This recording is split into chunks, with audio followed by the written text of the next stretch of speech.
요즘 델타 변이 때문에 또 걱정이 많으실 텐데요. 끝까지 건강하게 승리하시기를 주님 이름으로 축복합니다. 질문을 한 가지 드립니다. 지구에서 가장 긴 강은 무엇일까요?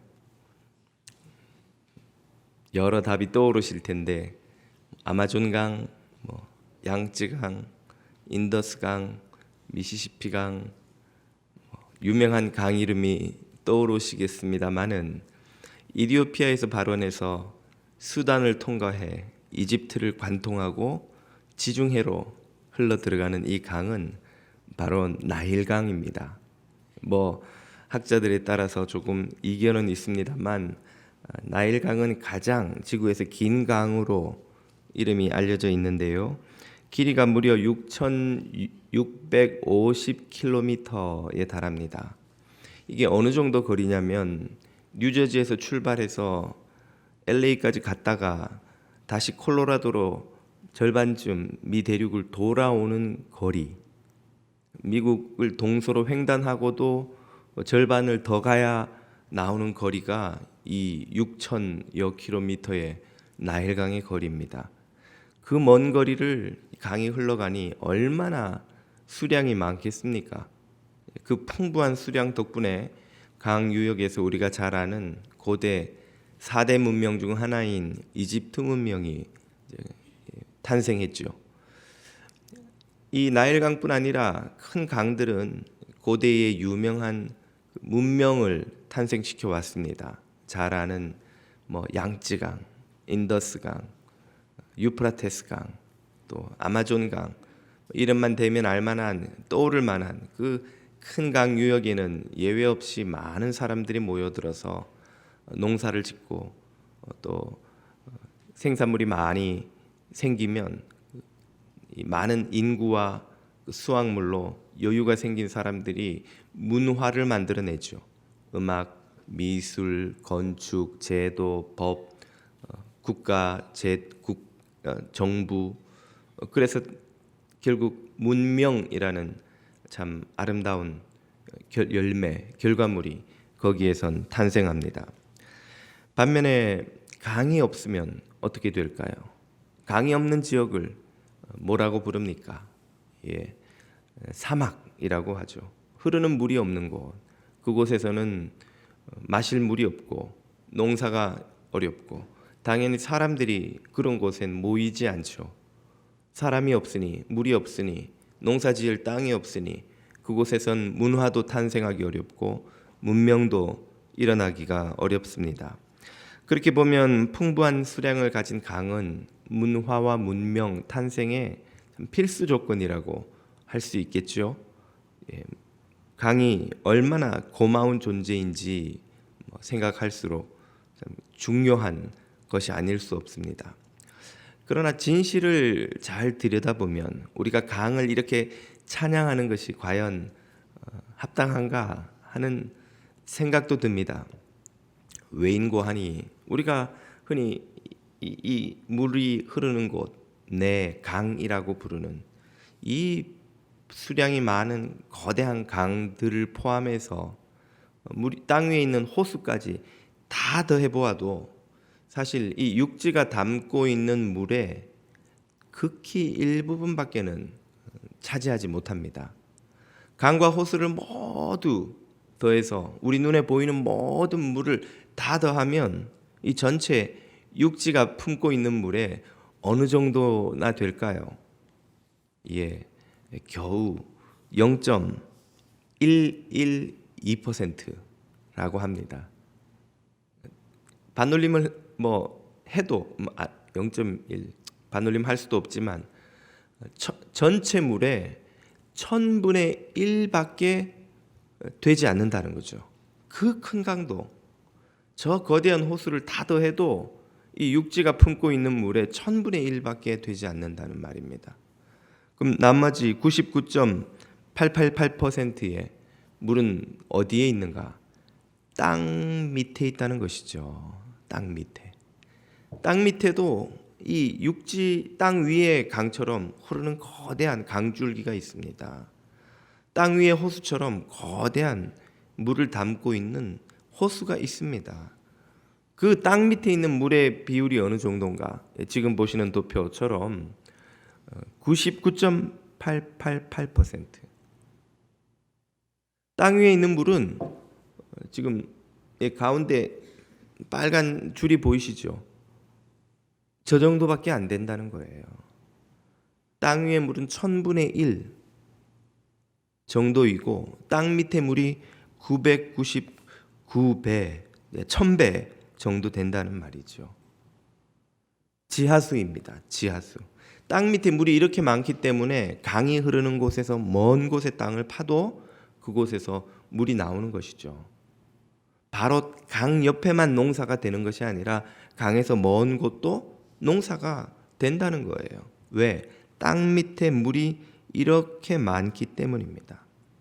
보이지 않는 땅 밑에 있는 지하수가 사실은 이 땅 위에 있는 강의 수분을 끊임없이 공급하고 있습니다. 그 덕분에 강이 흐를 수 있는 것이고 그 덕분에 호수가 구멍 뚫린 그릇에서 물 빠지듯이 사라져 버리지 않고 계속 수량이 유지될 수가 있는 것이죠. 그러므로 엄밀히 말하면 강 때문에 땅이 기름지다는 말은 진실과 거리가 멉니다. 오히려 그보다는 지하수 때문에 강이 흐르는 것이죠. 지하수 때문에 땅이 기름질 수 있는 것이죠. 강이 흐르는 것도 원인이 아니라 결과라는 것입니다. 지하수가 원인이요. 지하수가 풍부하기 때문에 그곳에선 강도 흐르고 농사도 가능하고 기름진 땅도 존재할 수 있는 것이죠. 좀 과장하자면 땅이 지하수 위에 떠 있다고 해도 틀린 말이 아닐 만큼 풍부한 지하수가 땅 밑에서 이 땅이 사막이 되지 않도록 지켜준다는 말입니다. 그러므로 기름진 땅과 인류의 생존과 문명의 발전은 사실 이 보이지 않는 강, 땅 밑에 있는 물에 의존하는 바가 큽니다. 만약에 어느 날 갑자기 이 땅 밑에 있는 물이 모조리 사라져 버린다면 어떤 일이 일어날까요?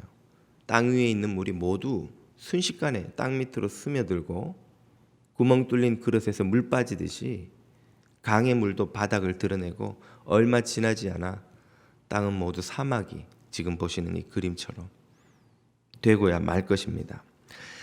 이 사실은 우리 성도의 삶에 아주 중요한 통찰을 줍니다. 우리는 눈에 보이는 일이 전부인 줄 알고 그 일에 기뻐하고 슬퍼하고 그 일 때문에 괴로워합니다. 눈에 보이는 일이 이해가 되지 않으면 왜 도대체 내게 이런 일이 생겼느냐고 탄식하며 또 고통스러워하지요. 그러나 이때 깨달아야 하는 것은 보이는 강보다 보이지 않는 강이 훨씬 크고 깊고 중요하듯이 우리 눈에 보이는 현실의 문제보다 보이지 않는 하나님의 섭리하시고 돌보시는 것이 훨씬 중요하고 크고 우리 인생에 더 중요한 영향을 미친다는 것입니다. 지난 주간에 한 교우께서 제게 문자를 보내서 그렇게 말씀을 해주셨습니다. 주일 설교를 듣고 이해가 잘 안 돼서 몇 번을 다시 듣고서야 이해를 하셨다는 겁니다. 이 설교를 이해하기 쉽게 하지 못한 것이 죄송한데 그걸 또 여러 번 들어서 이해를 해주셨다니 또 감사할 따름입니다. 다른 분들도 좀 이분처럼 이해하기가 어려웠던 이들이 계셨을 것 같아서 지난주 설교에 보충을 좀 해볼까 합니다. 지난주에 말씀드리기를 의인의 불행은 병든 세상에 깨어진 질서 때문이라고 말씀드렸죠. 그래서 주님은 이 깨진 질서를 회복시키고 고치시기 위해서 율법이라는 백신을 당신의 백성들에게 주셨습니다.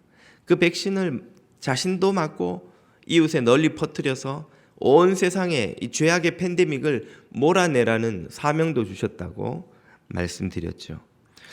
거기에 따른 질문도 생길 수 있습니다. 그러면 주님은 백신 전파를 우리에게 다 맡겨놓고 계시는 것인가?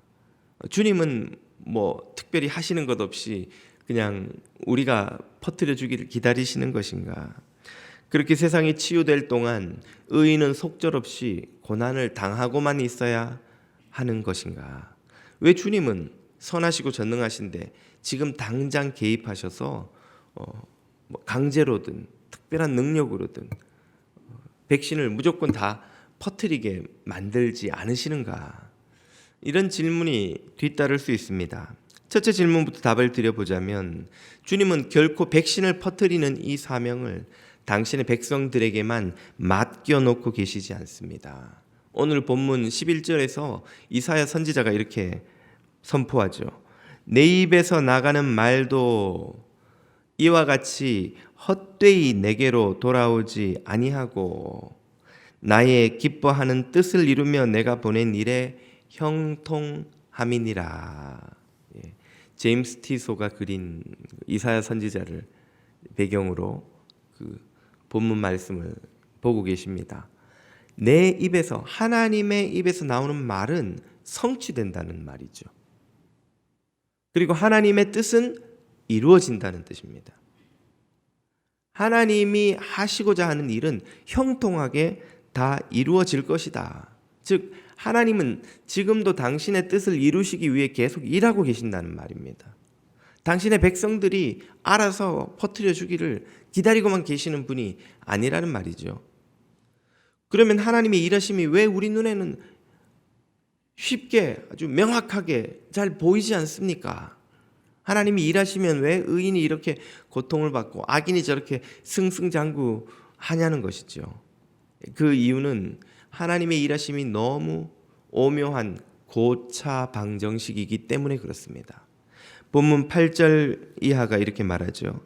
이는 내 생각이 너희의 생각과 다르며 내 길은 너희의 길과 다름이니라. 다르다. 다른데 너무 차원의 차이가 난다는 거죠.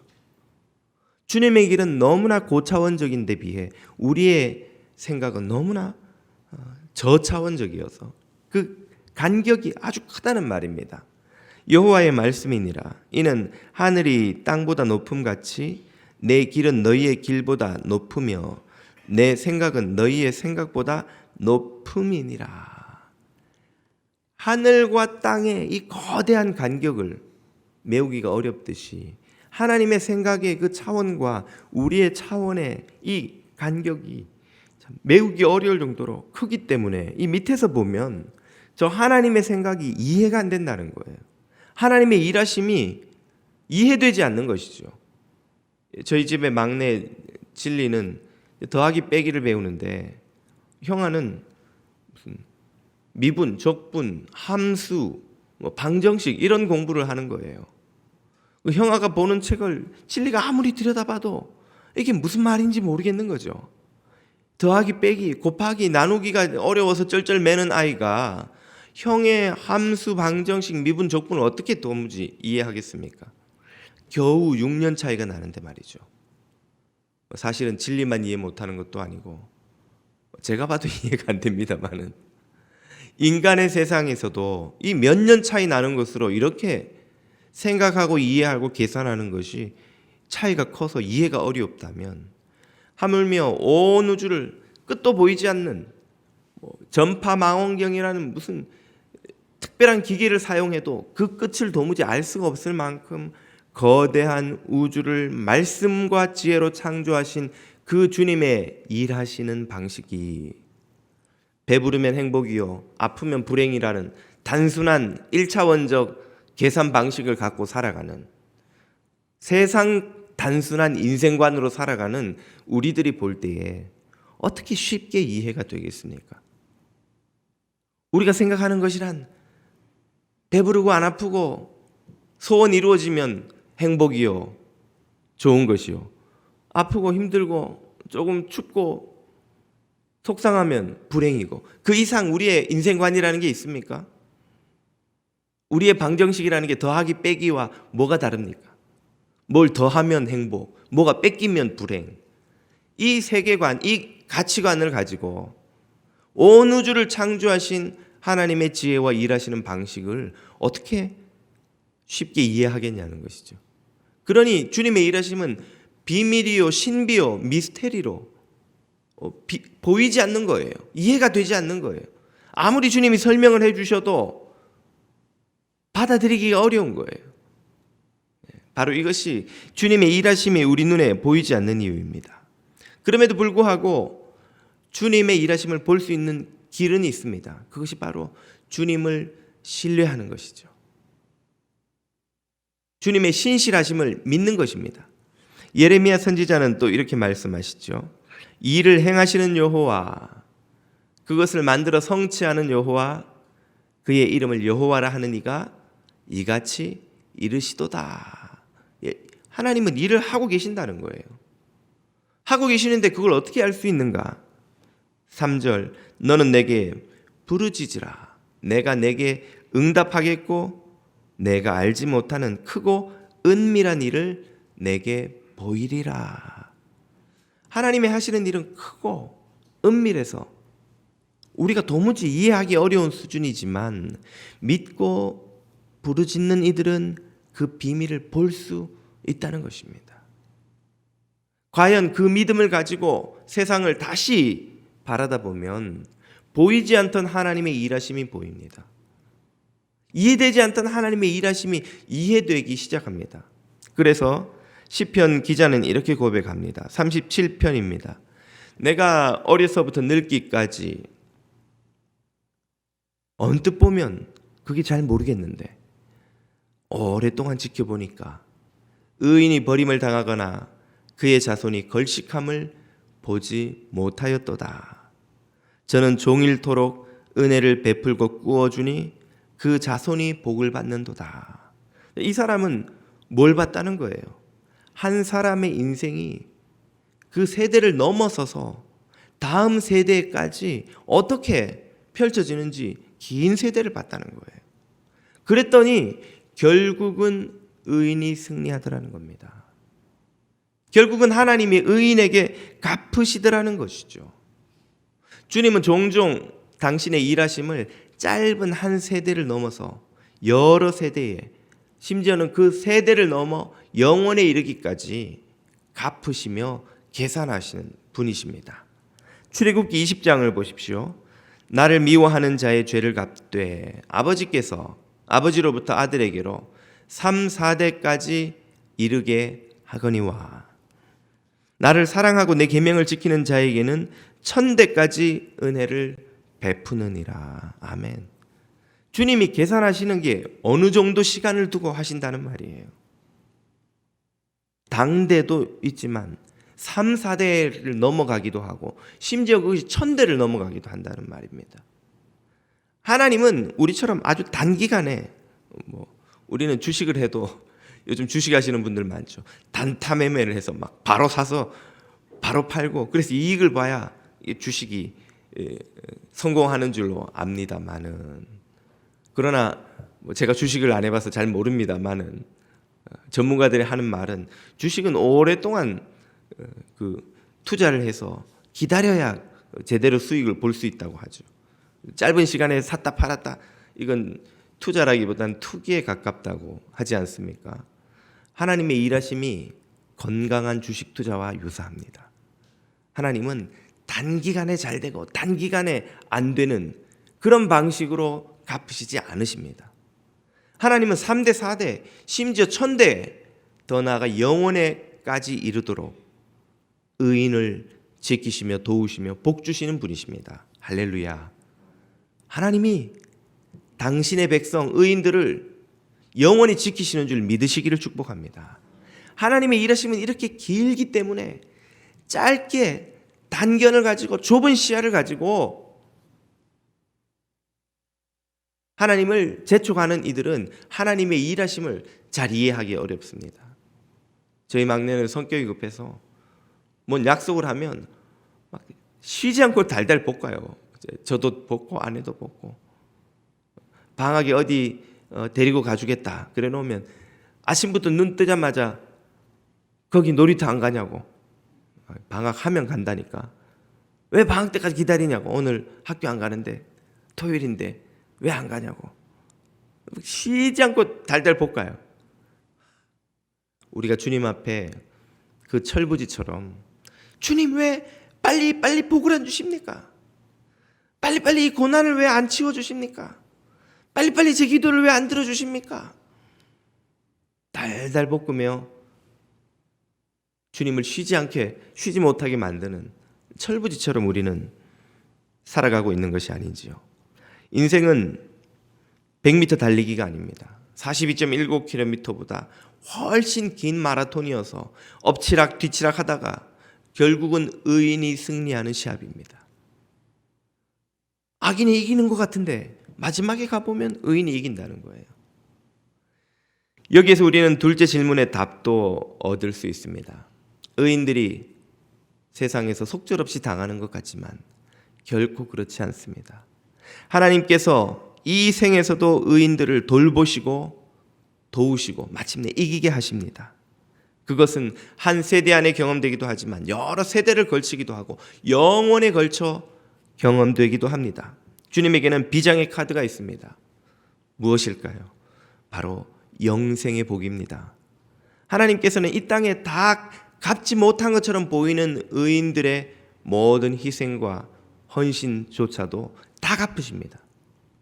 하나님은 티끌만한 의도, 티끌만한 불의도 다 놓치지 않으시고 다 기록하고 계시고 다 기억하고 계시고 다 갚으시는 줄 믿으시기를 축복합니다. 자꾸 저희 아이 이야기를 해서 죄송합니다. 자기가 이야기해놓고는 엄마 아빠가 잊어버릴까 봐 계속 상기시킵니다. 엄마 거기 가기로 했지. 엄마 그거 사주기로 했지. 아빠 그거 약속했지. 알고 있어. 알고 있는데 또 이야기하고 또 이야기하는 거예요. 왜? 잊어버릴까 봐. 우리도 주님이 우리 의인들의 희생을 잊어버릴까 봐. 악인들의 불의를 주님이 놓치실까 봐. 초조하고 불안하고 염려하고 걱정합니다. 주님은 우리와 같지 않으십니다. 주님은 정확하신 분입니다. 주님은 잊지 않으시는 분이며 주님은 시건, 쓸데없는 말, 허언하지 않으시는 분이십니다. 주님의 모든 말씀은 다 이루어지는 줄 믿으시기를 축복합니다. 예수님께서 가라지 비유를 통해서 주님이 모든 것을 갚으실 때가 온다는 사실을 알려주셨죠. 원수가 와서 가라지를 뿌리고 간 것을 종들이 보고는 속이 상해서 주인에게 말합니다. 마태복음 13장 28절 종들이 말하되 그러면 우리가 가서 이 가라지를 지금 뽑기를 원하시나이까? 주님, 지금 당장 좀 악인들을 처벌하시고 지금 당장 좀 의인들을 복 주시고 지금 당장 뭘 좀 하셔야 되지 않습니까? 예수님이 뭐라 하십니까? 주인의 목소리로 이렇게 말씀하시죠.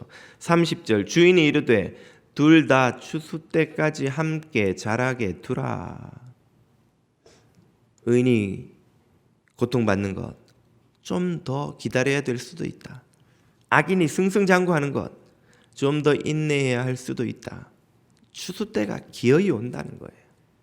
추수 때에 내가 추수꾼들에게 말하기를 가라지는 먼저 거두어 불사르도록 심판의 단으로 묶고 알곡은 모아 내 곳간에 넣어 그 모든 의인들의 수고와 희생을 주님이 갚아주시리라. 갚으실 때가 온다는 말이에요. 다 갚으신다. 하나도 잊지 않으신다. 티끌만한 의와 불의도 놓치지 않으시고 주님은 다 갚으신다는 말씀입니다. 고린도후서 5장 10절을 보십시오. 이는 우리가 다 반드시 그리스도의 심판대 앞에 나타나게 되어 각각 선악간에 그 몸으로 행한 것을 따라 받으려 함이라. 미켈란젤로의 최후의 심판의 그림을 지금 보고 계십니다. 모든 것을 주님께서 다 갚으실 때가 온다. 그러면 마지막 세 번째 질문이 뒤따라오죠. 어차피 갚으실 거라면 지금 좀 빨리 갚으시면 안 됩니까? 지금 당장 개입하셔서 좀 의인들을 건져주시고 불의한 자들을 심판하시고 저 TV에 나오는 저 악인들, 범죄자들을 좀 보세요. 저 불의한 독재자들, 저 압제자들을 좀 보세요. 그 밑에서 고통받는 무고한 백성들을 좀 보세요. 지금 당장 주님이 갚으시면 안 됩니까? 왜 전능하시고 선하신 분이 그 때를 기다리신단 말입니까? 여기서 셋째 질문에 답을 우리가 얻습니다. 왜 주님은 기다리실까요? 디모데전서 2장은 이렇게 말씀하시죠. 하나님은 모든 사람이 구원을 받으며 진리를 아는 데 이르기를 원하시느니라. 주님은 악인조차도 구원받을 수 있는 기회를 얻도록 기다리고 계십니다. 그리고 우리에게 그들에게 복음을 전하라고 보내십니다. 그들이 복음을 듣고 회개할 기회가 있도록 인내하고 계시죠. 이것이 바로 우리가 맡은 사명입니다. 물론 이 사명이나 주님의 이 방식이 마땅치 않을 수도 있습니다. 아니, 왜 의인이 악인들의 구원을 위해 이렇게 희생하며 고통받으며 기다려야 한단 말입니까? 거기에는 두 가지 이유가 있습니다. 첫 번째는 하나님의 인내로 덕을 보는 죄인이 저 밖에 있는 TV에 나오는 그 범죄자나 그들이 아니라 바로 주님에게 불평하고 있는 우리들이라는 사실이죠. 우리야말로 주님의 그 인내로 구원을 얻은 죄인이요 악인이었습니다. 로마서 2장 4절은 말씀하시죠. 혹 네가 하나님의 인자하심이 너를 인도하여, 누구를 인도했다고요? 너를 인도해서. 하나님의 인자하심이 저 밖에 있는 죄인을 인도하신 게 아닌 거예요. 너야말로 하나님의 인도하심을 받아 회개케 되었음을 알지 못하여 그의 인자하심과 용납하심과 길이 참으심의 풍성함을 멸시하느냐. 주님이 저렇게 오래 참아 기다려 주신 덕분에 네가 구원받은 거야. 너야말로 그 은혜를 입은 인데 어디 밖에 있는 죄인들 때문에 너가 희생한다고, 기다리고 인내해야 한다고 불평하고 원망하고 있는 것이냐. 어리석은 우리를 깨우치지요. 또 하나의 이유는 죄인을 기다리는 주님의 마음을 모르는 그것이야말로 우리가 의인이 아니라 미련한 죄인이라는 증거이기 때문입니다. 성경은 이 세상에 의인은 없나니 하나도 없다고 말씀하시죠. 죄 없는 이가 아무도 없다고 말씀하십니다. 그럼 성경이 말하는 의인이란 누구입니까? 죄 없는 이가 없다면서요. 성경이 말하는 의인은 죄가 티끌만큼도 없는 이가 아니라 연약하고 죄가 있음에도 불구하고 주님의 은혜를 의지하는 겸손한 이를 가리킵니다. 그런 겸손한 이는 주님의 마음을 깨닫지요. 죄인을 향한 긍휼의 마음을 압니다. 그래서 주님은 당신의 마음을 아는 이들에게 무엇을 명하십니까? 인내를 명하십니다. 야고보서 5장입니다. 너희도 길이 참고 마음을 굳건하게 하라. 주의 강림이 가까우니라. 그 마지막 때가 얼마나 길게 느껴진다 할지라도 실제로는 그렇게 길지 않다는 것입니다. 금방 주님 앞에 설 때가 온다는 말씀이지요. 주님의 이 약속의 말씀 붙들고 인내를 배우시기를 주님 이름으로 축복합니다. 몇 주 전에 고 이민아 목사님에 관한 이야기를 좀 들려드렸습니다. 이민아 목사가 아버지 이어령 박사가 회심했다는 이야기를 듣고 얼마나 기쁜지 자기가 태어나서 그날만큼 행복한 때가 없었다고 쓰고 있습니다. 그 아버지의 회심이라는 행복한 사건이 있은 지 얼마 되지도 않아 비극적인 일을 또 맞이합니다. 평소 건강하던 큰아들이 전화가 와서 두통이 있다는 거예요. 감기도 잘 안 하던 아들이기에 두통약 먹고 진통제 먹고 좀 쉬어라. 그랬더니 며칠 있다가 룸메이트에게서 전화가 왔습니다. 그 아들이 응급실로 지금 들어갔다는 겁니다. 급하게 달려가 보니까 아이가 의식불명으로 응급실에 누워 있는 거예요. 의사들 말이 검사를 아무리 해도 원인이 뭔지 모르겠다는 것이죠. 그리고는 3주를 누워 있다가 세상을 허망하게 떠났습니다. 진단서에는 원인 사인 불명. 뭐 때문에 이 건강하던 아이가 갑자기 세상을 떠나는지 의사들도 모르겠다는 것이죠.